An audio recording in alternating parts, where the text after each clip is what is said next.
Howdy folks, so in today's video we're going to talk about the Aphonopelma Chalcodes, also known as the desert blonde. So let's get into this one. So this tarantula is actually found in the south sort of Arizona in North America, and it's also found in the north borders of Mexico. In its natural habitat, the temperatures will range from anywhere around the 20 degrees Celsius up to 28 degrees Celsius, and it'll even get higher than that because it does live in a desert type area.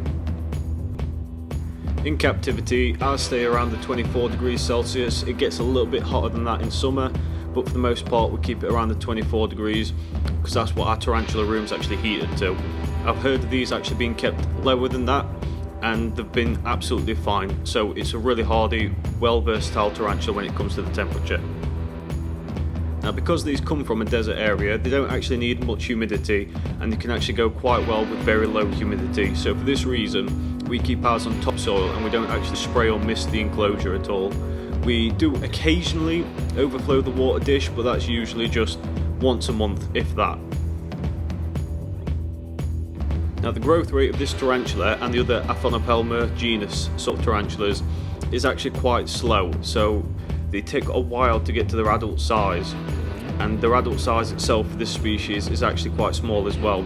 But you get to about 6 inches maximum, but I've yet to see one actually get that big. It's usually closer to about 5.5 inches really.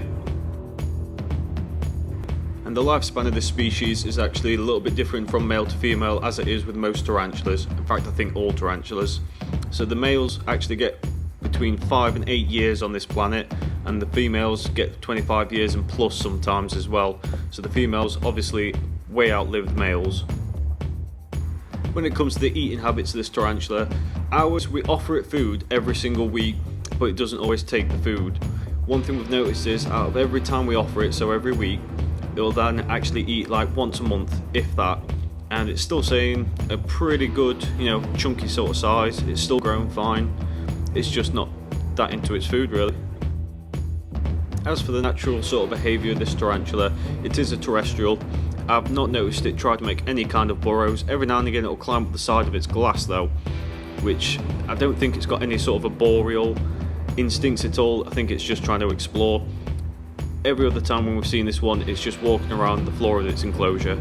So fully terrestrial on this one. When it comes to the temper of this sort of tarantula, it's actually very, very docile. This is one of the few tarantulas which I would always suggest for someone who's new to the hobby, or someone who's just looking for a really calm, placid tarantula. This is a great option because we've never had it kick hairs, we've never had it throw up a threat pose, and we've never had it go for a bite. It's always been really, really cheery, and it's always just been really nice to be around. That being said, I have actually read reports and people's posting on Facebook and stuff saying that they have one which is actually a little bit feisty, but I'm yet to see it. I've still not seen one be any aggression whatsoever. It's always been calm, it's always been placid, and I've never seen any different. Due to this being from the North America-Mexico border, obviously that makes it a New World tarantula, so its venom itself isn't actually medically significant, but with it being so docile, I don't even think that matters. So all in all, this is a beautiful black and blonde tarantula. It's a New World, it's very calm, it's very docile. It's always handleable for us anyway. Obviously, whenever you get a new tarantula, make sure you test its temperament, and I don't suggest anyone ever tries to actually handle tarantulas, just because the glass cannons, if they do bite and then they fall, it's going to harm the tarantula, and it can also stress them out. So always keep that in mind. But yeah, so it's quite a hardy tarantula. It's fairly easy in its maintenance.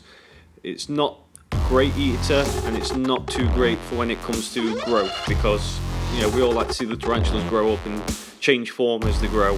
This one, you're going to be waiting a lot longer for that sort of payoff. But I would definitely rate this as one of the best beginner tarantulas personally. So always include a hide, always include a water dish. Tarantulas do need water. So I'll say that 1,000 times, tarantulas do need water.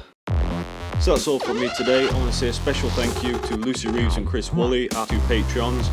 If you want to go down to the description of this video, check out the links we've got there. We've got the link for the Patreon, we've got a link to the website. If you do go clicking on those links, it does help support the channel. Thank you very much, and I'll see you next time.